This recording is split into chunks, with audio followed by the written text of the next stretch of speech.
नाजरीन, शहर कायद में डेंगू बेकाबू, केसेस में इजाफे ने शहरियों की मुश्किलात मजीद बढ़ा दी।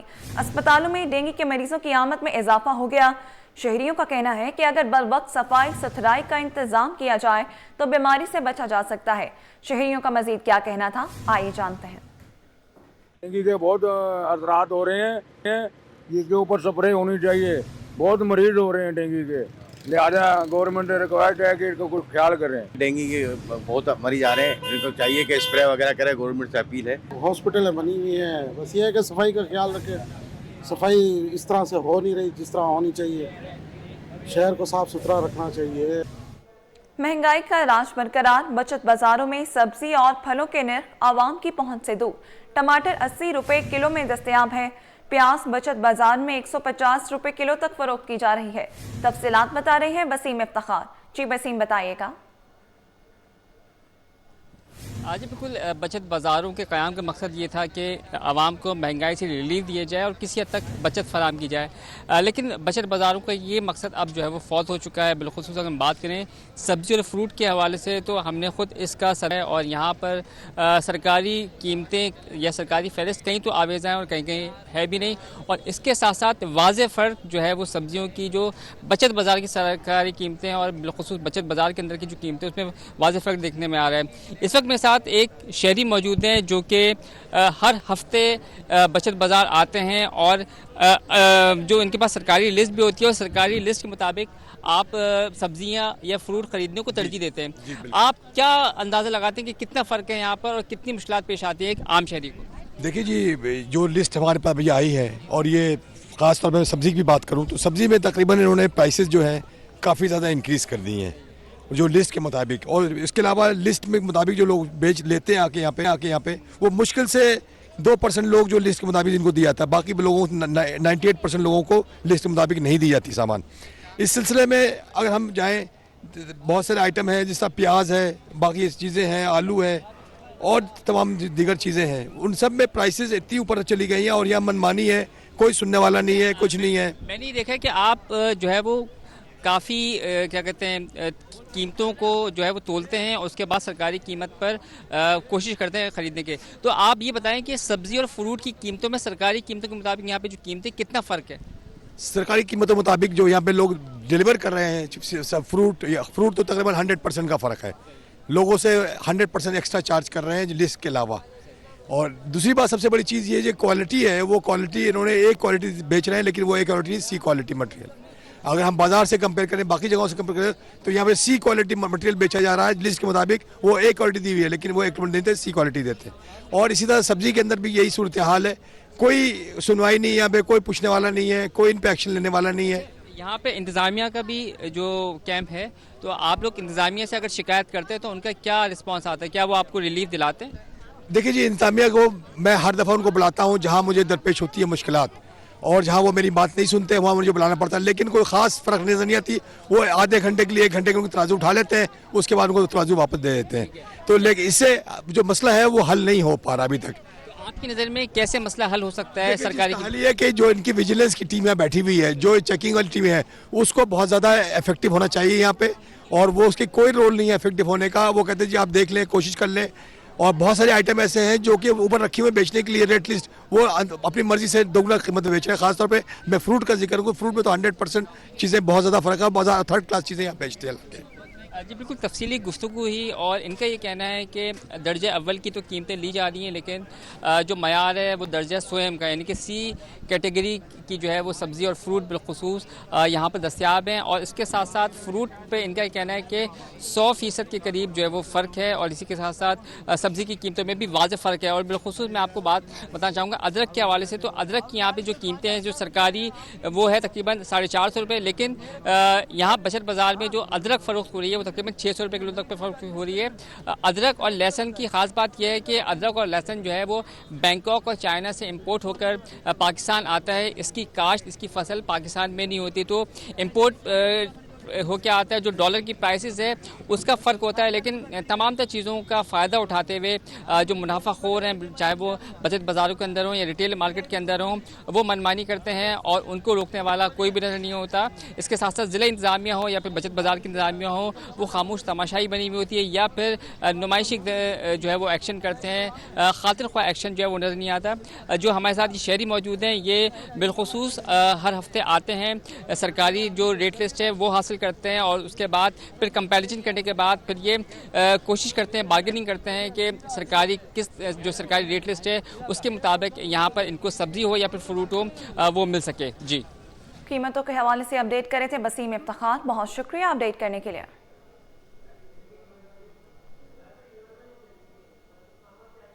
मोमिनाबाद टाउन UC1, हनीफाबाद और मिराजुल नबी कॉलोनी में पानी और गैस बहरान। 2 लाख से जायद मकीन अजियत भरी जिंदगी गुजारने पर मजबूर हैं। मकीनों ने इल्जाम लगाया है कि रहायशी इलाकों का पानी नजराने वसूल करके कमर्शियल इलाकों को फरोख्त किया जा रहा है। मजीद बताएंगे रिजवान अहमद। जी रिजवान, बताइएगा। इस वक्त मैं मौजूद हूँ मोमिनाबाद टाउन की UC1 मिराजुल नबी कॉलोनी और हनीफाबाद की दरमियानी इशारा है। दोनों इलाके शदीद मुतासिर हैं, आबादी का दबाव यहाँ पे बहुत ज़्यादा है, गरीब आबादी यहाँ रिहाइश पजीर है और यहाँ पे 2 बड़े मसाइल हैं। एक तो यहाँ पे शदीद किल्लत आब है गुज़िश्ता कई बरसों से, और उसके अलावा यहाँ पे सुई सौदर्न गैस कंपनी लिमिटेड की शिकायत भी आम है। यहाँ पर लोगों का कहना है कि गैस के बिल तो आते हैं मगर गैस नहीं आती। इलाके की कुछ ख़वातीन हमारे साथ मौजूद हैं, इनसे बात करते हैं। बताइएगा, पानी कब से नहीं आ रहा और किस तरह लोग ज़रूरत पूरी कर रहे हैं? 2-2.5 साल से पानी नहीं आ रहा यहाँ पे, और है ना हम पैसों से डरवाते हैं, इतने परेशान है, मोटर लगाते सब लगाते, पानी नहीं आता। आता है तो गंदा आता हमारे पास, फिर साफ हो जाता है तो गायब हो जाता है पानी। तो हमारी इतनी आमदनी भी नहीं है, हम कहाँ से पानी डलवाएं। ये बताइएगा, ये टैंकर वगैरह जो आते हैं यहाँ पे वो किस हिसाब से मिलते हैं? ये भी बहुत महंगे आते हैं, 4-4 हज़ार का एक हिस्सा आता है, वो भी बहुत महंगा है। बताए कैसे डलवाए, 2 बंदे मिलकर डलवाते हैं। गैस की यहाँ पे बात की जा रही है कि गैस की फरामी भी ना होने के बराबर है। अभी तो सर्दियाँ भी इतनी स्टार्ट नहीं हुई है, क्या सूरत हाल? गैस की बहुत ज्यादा हालत खराब है यहाँ पर, बिल्कुल गैस का आता पता नहीं है। गैस आती है चली जाती है, अक्सर हम लोगों को सिलेंडर इस्तेमाल करना पड़ता है। बहुत ज्यादा परेशान हो चुके हैं हम लोग। अच्छा, ये गैस की लोड शेडिंग जो आप बता रही हैं, ये किस टाइम होती है? ये तो आप क्या बोलते हैं, रोज भी हो रही है, कम भी हो जाती है, लेकिन अभी हमारे इलाके में तो बिल्कुल ही गैस ही नहीं है। आप लोगों ने कोई कंप्लेन वगैरह की?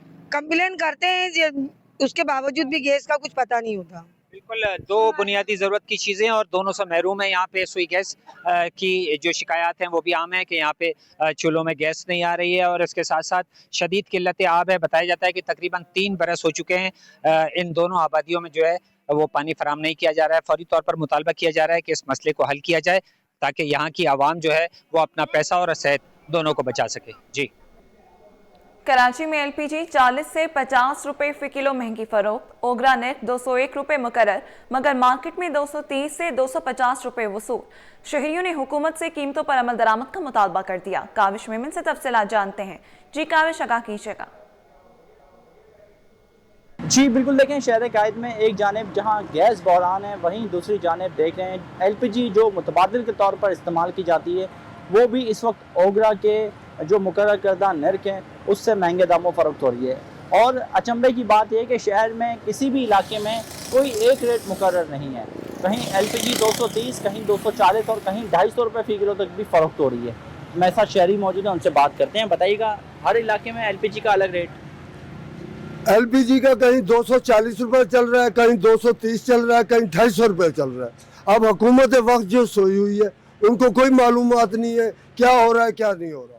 और यही बहरान आज से नहीं, अरसा दराज से चल रहा है। इसी जिस रोड पे हम खड़े हैं इस जगह 240, 230, 250 रुपये का रेट है। जरदारी साहब, शहबाज शरीफ साहब और आर्मी चीफ से अपील है कि इन लोगों के खिलाफ कोई कानूनी कार्रवाई की जाए। शहरियों का कहना है कि महंगे दामों LPG फरोख्त करने वालों के खिलाफ कार्रवाई होनी चाहिए। ओगरा ने जो LPG के नर्ख मुकर्रर किए हैं उस पर अमल दरामद के लिए कराची इंतज़ामिया को चाहिए कि फौरी तौर पर एक्शन लिया जाए ताकि जो सरकारी कीमत है उस पर अमल दरामद हो सके और शहरियों को सरकारी कीमत पर LPG मैसर आ सके। जी, इंजीनियर्स की हड़ताल के बायस फ्लाइट शेड्यूल मुतासिर, 7 परवाजें मनसूख, 3 ताखीर का शिकार। कराची से दुबई एमिरेट्स की परवाज EK 609 मनसूख। कराची से लाहौर एयर सयाल की परवाज PF 143 मनसूख। तफसीलात जानते हैं अक्सा शाहिद से। जी अक्सा, बताइएगा। जी बिल्कुल, इंडिया की हड़ताल के बाद जो फ्लाइट ऑपरेशन जो पूरी तरीके से मुतासर देखा जा रहा है। कराची एयरपोर्ट पर उड़ानों का निजाम जो वो उलट पुलट है। फ्लाइट ऑपरेशन मुतासर होने से जो वो 7 परवाजें मनसूख की गई हैं, जबकि 3 ताखिर का शिकार है। कराची से बेलजियम रवाना होने वाली जो वो 3 परवाजें मनसूख कर दी गई हैं। कराची से दुबई रवाना होने वाली एमिरेट्स की परवाज DK 609 मनसूख की गई है। कराची से मस्कत रवाना होने वाली ओमान एयर की परवाज WY 324 भी मनसूख कर दी गई है, जबकि मस्कत रवाना होने वाली सलाम एयर की परवाज OB 516 भी आज के रोज जो मुअत्तल की गई है। अंदरूनी मुल्क रवाना होने वाली जो वो इस्लामाबाद और लाहौर की परवाज जो है वो मुअत्तल देखी गई है। कराची से लाहौर रवाना होने वाली एयर सेल की परवाज PF 143 मनसूख की गई है। लाहौर रवाना होने वाली एयर ब्लू की परवाज PA 404 मनसूख की गई है, जबकि PIE की परवाज PK 306 भी आज के रोज जो है वो मुअत्तल की गई है। इस तरह कराची से इस्लामाबाद रवाना होने वाली एयर सेल की परवाज PF 125 मुअत्तल कर दी गई, जबकि एयर PI की इस्लामाबाद रवाना होने वाली परवाज PK 308 जो है वो ताखिर का शिकार है। 308 जो है वो दोपहर 4 बजे के बजाय जो रात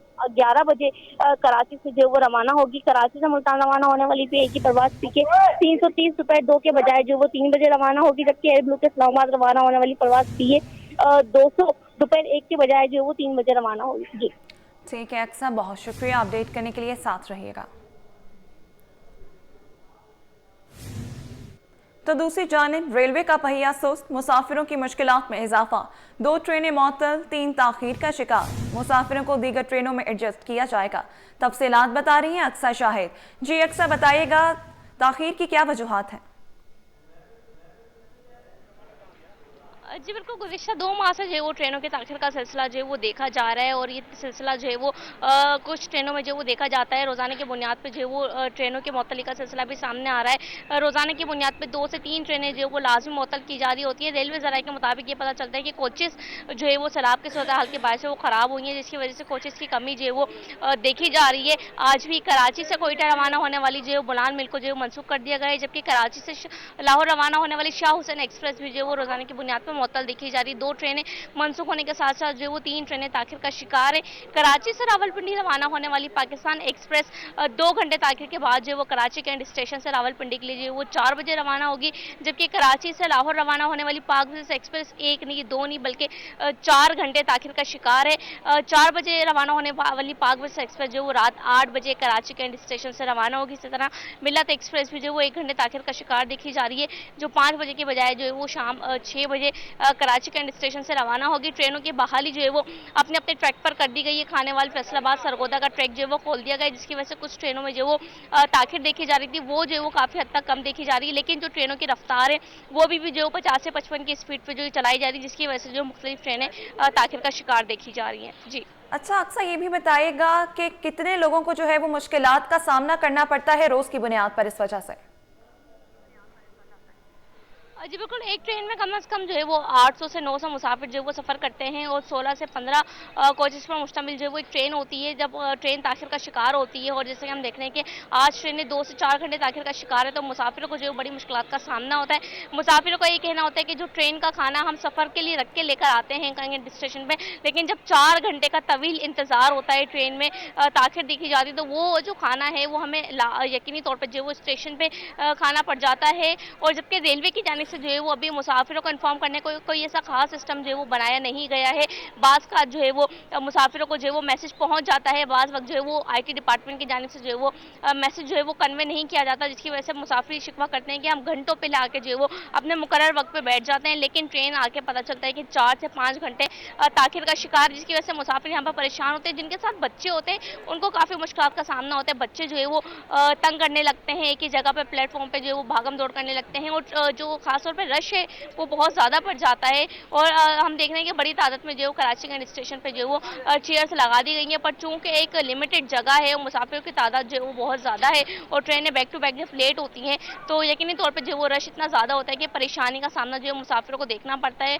लोग अपने सामान की जो है वो फिक्र करने लगते हैं, नीचे जो है वो चादर बिछा के लोग जो है बैठने लगते हैं, और जिसकी वजह से जो परेशानी देखी जाती है। लेकिन सबसे ज़्यादा जो आज लेट ट्रेन देखी जा रही है वो पाक विजिट से 4 बजे के बजाय रात 8 बजे रवाना होगी और ट्रेनों की जो रवानगी का सिलसिला है वो 2 बजे के बाद जो है वो बैक टू बैक होता है। पाकिस्तान एक्सप्रेस है, 3 बजे अल्लामा इकबाल है, कराकरम है, 4 बजे पाक प्रिंस है, फिर उसके बाद जो वो तेजगाम एक्सप्रेस है, कराची एक्सप्रेस है और मिल्लत एक्सप्रेस है। ये ट्रेनें जो है वो 2 बजे के बाद बैक टू बैक रवाना होती है, लेकिन जैसे ही कोई ट्रेन लेट होती है तो मुसाफिरों का रश जो है वो कराची कैंट स्टेशन पे देखने में आता है और इसकी वजह से मुसाफिर जो है वो बैठने के लिए परेशान हो जाते हैं। जी ठीक है, बहुत शुक्रिया अपडेट करने के लिए।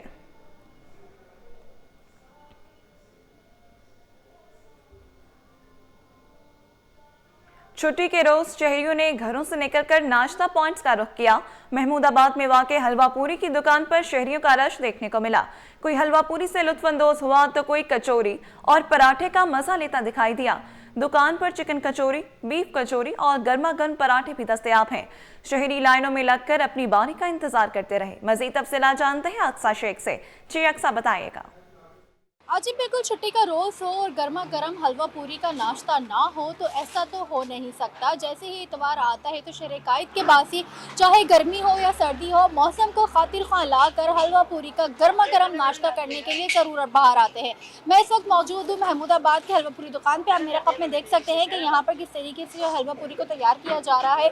लोग जो है खड़े हुए पार्सल भी लेके जा रहे हैं और जो फैमिली है जिनको इतवार के दिन शौक होता है कि वो बाहर आकर बैठ कर नाश्ता करेंगे तो वो फैमिली हॉल में भी नाश्ता करने यहाँ के ऑनर मेरे साथ मौजूद हैं। आप मुझे बताइएगा, आप लोगों की दुकान पर यहाँ पे हलवा पूरी की शॉप पे इतवार वाले दिन ही रश होते हैं या फिर डेली इसी तरीके से रश होता है? जी माशाल्लाह, हमारे पास डेली भी ऐसे ही रश होता है और इतवार को तो माशाल्लाह डबल ट्रिपल रश होता है, छुट्टी होती है ना इसलिए। अच्छा, इसके अलावा आप लोग की स्पेशलिटी हलवा पूरी, चने का सालन है, तो कुछ नया लाने का सोच है कि हम नाश्ते में कुछ अलग से कुछ यूनिक चीज़ लेकर आए? जी हमारे पास अभी भी चिकन वाला पराठा होता है, बीफ का पराठा होता है और कचौरियाँ होती हैं। तो इसके अलावा कुछ सोच है कुछ नया लेकर आए ताकि जो शहर कायद की बात है, हलवा पूरी तो चलो इतवार की सौगात है, पराठा भी खा ले, तो कोई नया पराठा सोचा है कि कुछ ऐसा लेकर आए कि लोग और मजीद आए नाश्ता करने के लिए? जी इंशाल्लाह उसके बारे में अभी सोच रहे हैं, इंशाल्लाह चिकन चीज़ वाला पराठा भी शुरू करेंगे। इनका ये कहना है कि इसके बारे में भी सोच रहे हैं कि कुछ नया लेकर आना है नाश्ते के अंदर, कि हलवा पूरी का नाश्ता तो हर कोई करता रहता है और चिकन चीज़ पराठे, आलू के पराठे भी हर कोई खाता रहता है, लेकिन कुछ नाश्ते के अंदर स्पेशलिटी भी होनी चाहिए क्योंकि सर्दियाँ आ रही हैं। तो जैसे ही सर्दियाँ आती तो पाए और चने के नाश्ते भी शहर कायद के बासी जो है वो ज़्यादा पसंद करते हैं। तो इतवार का रोज़ है, जो बाहर नाश्ता करने के लिए आए हुए हैं उन्होंने तो अपने संडे को फंडे बना दिया। अब आपकी बारी। MNA कादर पटेल के साहबजादे अब्बास पटेल की दावत वलीमा की पुरवकार तकरीब। सदर मुमलिकत आसिफ अली जरदारी, चेयरमैन पीपल्स पार्टी बिलावल भुट्टो, आसिफा भुट्टो की दावत वलीमा में शिरकत। वज़ीर दाखिला मोहसिन नकवी, मौलाना फजल रहमान, वज़ीर आला सिंध सैयद मुराद अली शाह की भी दावत वलीमा में शिरकत। सेनेटर आजिज धामरा, सेनेटर हरीराम कशोरी लाल, जावेद नायाब लगारी, राजा परवेज अशरफ, कायम अली शाह, नासिर शाह, निसार खोड़ो की भी शिरकत। इम्तियाज शेख, अख्तर मेंगल, वकार मेहदी, कमर जमान कायरा, मंजूर वसाम, नबील गबोल, सईद कनी, कादर मंदोखेल की भी दावत वलीमा में शिरकत। तकरीब के मौके पर पुलिस की भारी नफरी तैनात, सिक्योरिटी केस। अब आपको बताएं, डेंगू ने खतरे की घंटी बजा दी। शहर कायद में रवा साल 11 अफराद जान से गए। 3827 टेस्ट में से 535 में डेंगू की तस्दीक। सिंध भर में 25 अफराद जिंदगी की बाजी हार गए। मलेरिया के 2,07,000 से जायद केस रिपोर्ट हुए। तफसीलात बता रहे हैं इब्राहिम ब्रेन। जो इब्राहिम अपडेट कीजिएगा। जी देखिए, बिल्कुल कराची समेत सूबे भर में डेंगू और मलेरिया ने वबाई सूरत इख्तियार करना शुरू कर दी है। रवां माह नवंबर के इब्तदाई 9 रोज में 12 अफराद डेंगू से इंतकाल कर चुके हैं और अगर रवां साल की बात करें तो रवां साल के दौरान 25 अफराद डेंगू से इंतकाल कर चुके हैं, जबकि हैदराबाद में 12, टंडो मोहम्मद खान में 1 और टंडो अलैयार में 1 मरीज जो डेंगू बुखार से इंतकाल कर चुका है। और इसी तरह कराची में 11 अफराद डेंगू का शिकार होकर इंतकाल कर चुके हैं। सिंध भर में 5,150 अफराद के टेस्ट किए गए थे गुज़श्ता 24 घंटों के दौरान, जहां पर 999 अफराद में डेंगू बुखार की तस्दीक हुई है। इसी तरह कराची में 3,827 अफराद के टेस्ट किए गए थे, जिसमें 535 अफराद में डेंगू बुखार की तस्दीक हुई है। और अभी भी कराची समेत सूबे भर के अस्पतालों के अंदर 226 अफराद जो है वो ज़ेर इलाज हैं, जो कि डेंगू बुखार के शिकार हैं। और इसी तरह रवां साल के दौरान डेंगू से मुतासर अफराद की जो तादाद है वो उसमें भी मुसलसल जो है वो इजाफा होता जा रहा है। और मलेरिया की अगर बात करें तो सिंध भर में अब तक 2,07,000 से ज्यादा केसेज जो है वो मलेरिया के जो है वो रिपोर्ट हो चुके हैं और अभी तक कोई अमवात नहीं हुई, जबकि इसके अलावा अभी भी 2000 से 3000 जो बेड्स हैं वो मुख्तलिफ अस्पतालों के अंदर, सरकारी और निजी अस्पतालों के अंदर मुख्तस किए गए हैं, जहाँ पर डेंगू और मलेरिया के मरीजों को दाखिल करके इलाज और मुआवजे की सहूलियत फराहम करने का सिलसिला जारी कर दिया गया है। इस हवाले से पाकिस्तान मेडिकल एसोसिएशन ने भी तशवीश का इजहार किया कि जब महकमा सेहत को पता था कि ये चीजें वबाई सूरत इख्तियार कर सकती हैं तो पहले से इकदाम करने चाहिए थे, जबकि इसके अलावा डीजी हेल्थ सिंध ने भी इकदाम करने शुरू कर दिए और तमाम मुख्तलिफ अस्पतालों के अंदर अद्वियात फराहम करना और जालियाँ फराहम करने का सिलसिला भी शुरू कर दिया है। और माहिरीन का कहना है कि इस मौसम में नवंबर और जो दिसंबर का महीना, इसमें भी डेंगू जो वबाई सूरत इख्तियार कर सकता है, मलेरिया भी। तो अवाम को चाहिए कि घरों के आसपास साफ पानी जमा ना होने दें, कचरा कुंडी भी जमा ना होने दें, गंदे पानी का भी सफाई का खास ख्याल रखें, सुबह व शाम स्प्रे मुहिम करें और अगर जिस्म में दर्द और बुखार की कोई शिकायत हो तो फौरी तौर पर तशखीस करा के फौरी तौर पर इलाज कराएं। जी अच्छा इब्राहिम, हेल्थ इमरजेंसी डिक्लेयर करने का भी कहा गया है, ये बताइएगा कि सबसे ज्यादा कौन से इलाके से जो है वो डेंगू केसेस रिपोर्ट हो रहे हैं?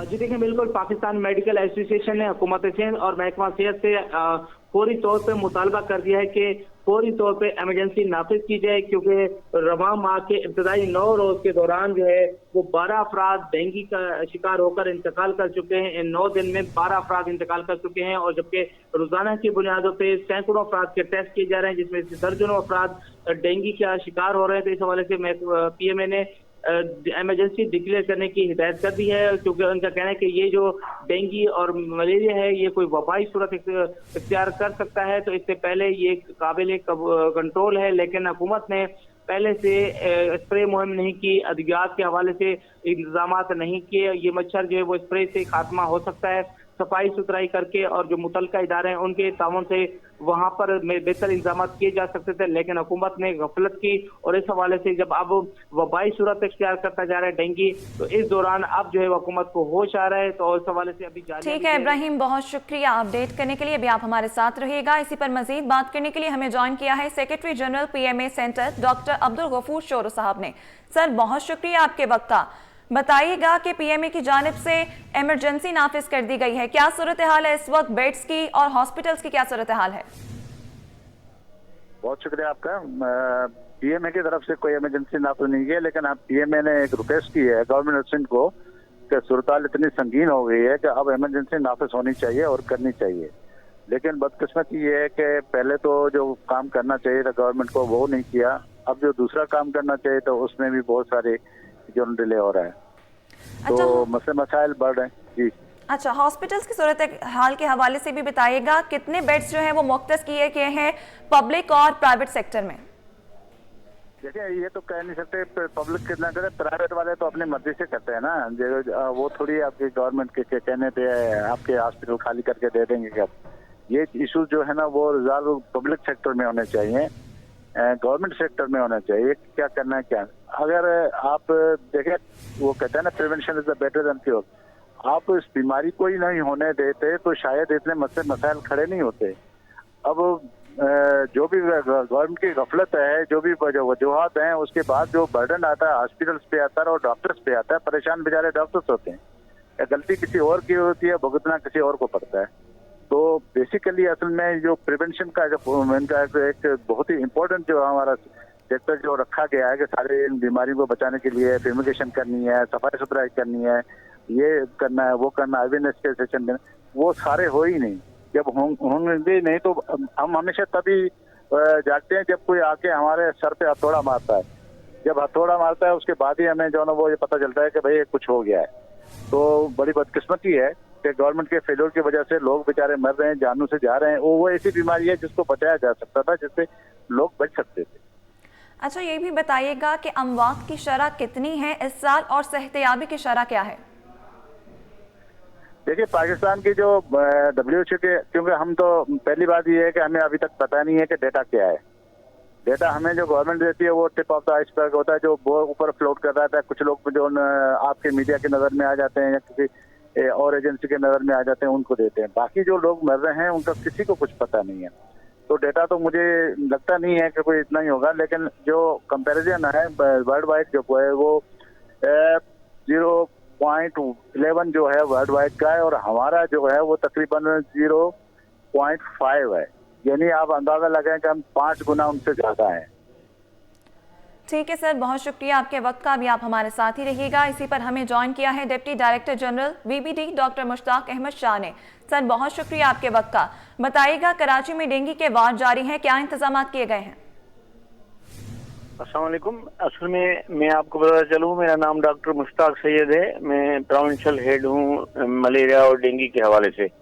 तो हमने जो है जितने भी हमारे डिस्ट्रिक्ट हेल्थ ऑफिसर्स हैं और उनके अंडर जो हैं वो डिस्ट्रिक्ट फोकल पर्सन्स हैं और हमारा सर्वेलेंस यूनिट है, तो वो हम पहले तो जितने भी प्रिवेंशन के मेथड्स हैं, प्रिवेंशन की जो स्ट्रेटजीज हैं उन पे काम करते हैं। उसके बाद जो मेडिकल सुपरिटेंडेंट हैं हमारे साथ, जितने भी गवर्नमेंट के और private hospitals through the health care commission, तो हमने जो है उन वहाँ पर डेडिकेटेड जो है वो डेंगू वार्ड्स बनाए हुए हैं। तो जो अगर कोई भी पेशेंट हो या कोई एडमिशन हो तो उसको हम फैसिलिटेट कर सकें। तो डिस्ट्रिक्ट में जो है मुकम्मल तौर पे फॉगिंग, लार्विसाइडिंग, ये एक्टिविटीज भी हमारी हो रही हैं। और उसके साथ साथ अगर कोई पेशेंट एडमिट होता है तो उनको भी हम जो है लुक आफ्टर कर रहे होते हैं, भले पब्लिक हो या प्राइवेट की हॉस्पिटल हो। ठीक है, deputy director general VBD doctor Mushtaq साहब हमारे साथ मौजूद थे, बहुत शुक्रिया आपका। Secretary general PMA centre doctor Abdul Ghafoor Shoro भी हमारे साथ मौजूद थे, आपका भी शुक्रिया। हमारे रिपोर्टर इब्राहिम रिंद हमें अपडेट कर रहे थे, उनका भी शुक्रिया।